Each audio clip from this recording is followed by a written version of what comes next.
Master Grade Buster Gundam. Hey, what's up again, everybody? Robert184, 2Rs2B's Gundam Reviews.net, and Gundam Seed fans have been waiting 10 years for this. I'm talking about the Master Grade forms of the 4 bad guys to kick things off at the beginning of Seed, before some of them went on to various good and bad things from here on in. But following in the footsteps of Duel and Blitz, it's time for the Master Grade, a Buster Gundam. 2012 release. 4,000 yen MSRP from Bandai. And I don't usually comment on cover art, but this is one of the better ones I think that I've ever seen, and is going to keep it flying off the shelves for sure, just based on impulse buyers who are going to see that.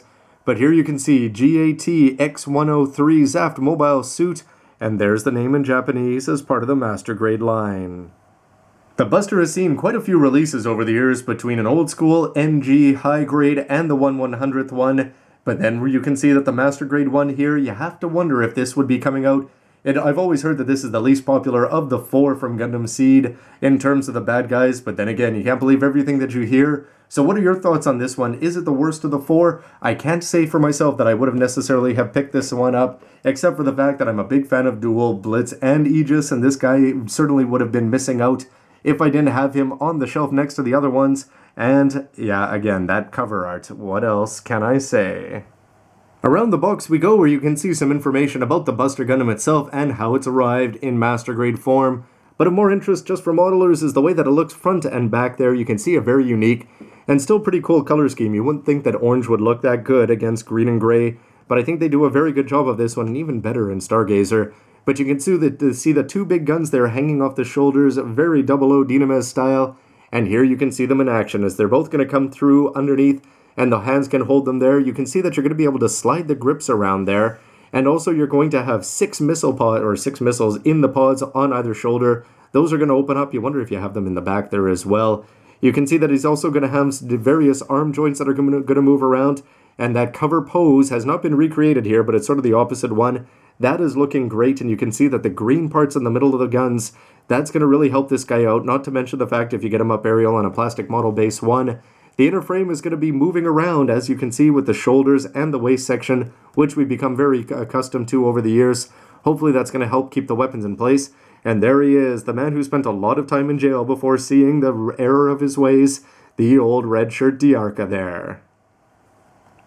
It's been a 10-year wait, and what better way to celebrate the 10-year anniversary than with high-definition remasters there in Blu-ray. And you can see that they're also going to be doing the remastered comic, although we've already seen that story told in comic form quite a few times. More information about the Buster Gundam. Again, just a great looking pose there. Hopefully he's not going to have too many weight issues. Some very nice line art, and you can see there the whole GAT-X series.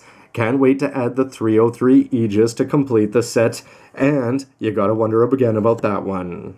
So it's inside the box we go, where you're going to be treated to an A plate there with some red, white, and clear, a whole bunch of decals. Very nice looking green there, looks to be very, very rich to go along with the white and the polycaps. Some dark gray there, more regular gray for the inner frame. Some interesting looking cutout parts there with some more white and green. More gray inner frame to go along with a pretty cool looking manual that just recreates that beautiful cover art.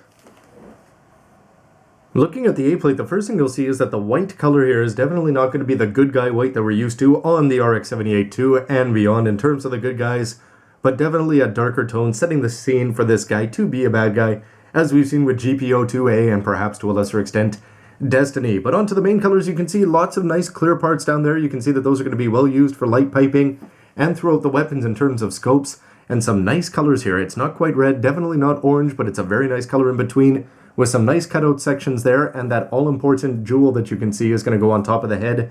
Also, as a plus, something we've seen since the Heavy Arms is the kind of thing where they're going to give you separate weapons on the inside, and that's going to look great when they're actually inside the missile pods. Edging required there on the face mask. You can see the sides of the heads and a very thin V-frame, V-fin, and a pretty noticeable Dearka there, both sitting and in his red jacket. The X-frame and the X-armor have been doing very good business in terms of these 4 bad guys here. You can see the B-plate here is going to have, again, that off-white, with the C-plate X-armor just breaking out the old green shoes.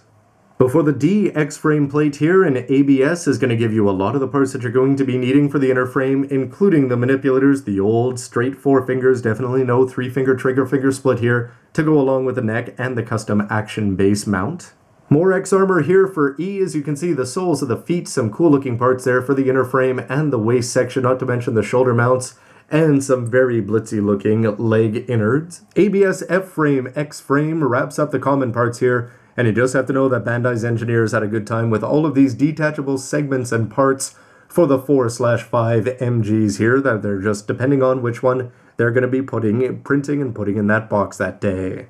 Lots of ABS parts with this, but we're finally getting Buster specific once you start with the G with more inner frame here. With the H plate echoing those sentiments and some pretty cool details there on the inner frame. If you ever wanted to metallicize the inner frame of some sort of kits, I think this would be a very nice place to start in terms of these seed MGs. Forget about I belongs to you, because the I plate belongs only to Buster, unique again outside of the X armor that we've already seen. This is going to give you the main chunk of the white parts, and you can see that they have some definitely add-onable parts over there in terms of the shoulders, which are going to be nicely 3D protected. Outside of the feet, the J is going to offer the only green color here, and it's a very nice dark forest, military-like green, and I think it's going to look great for both the weapons, the chest, and the parts that you're going to see attached onto the head. Definitely the highlight, I think, is going to be this, once it's on and actually held across the body. Buster is saying it's okay to play with the big guns here, and you can see that you're going to have the 4 main parts to go along with some of the other gray details there, some of which are quite protruding. But overall, they're looking pretty sharp, but no indications that this is going to be remade so far. Unless you want to talk about the prevalence of these sort of off-shaped plates here, but definitely nothing like we've seen on the Endless Waltz kits. You can see more inner frame and the opportunity that you can have to put on all sorts of decals with some pretty cool looking thruster parts there for the back. The marking seals and Gundam decals are looking spectacular here, as you've got some great dark gray, light gray, white, red, and yellow to go all over the place if you want to take the time. I think you could really make this somewhat plain looking Gundam really come to life. And you're also going to have lots of white, gray, and green here to go along with the green motif this guy's had all over his body. Unique regular seals here that are pretty much just going to be giving you camera lenses, sights, and yes, the old regular eyes. You can imagine just from this that this guy has a lot of guns. The cover art then moved a whole bunch of plastic models there, opens up to the inside to some information about the MS itself, the Buster Gundam, the pilot, and the story guide.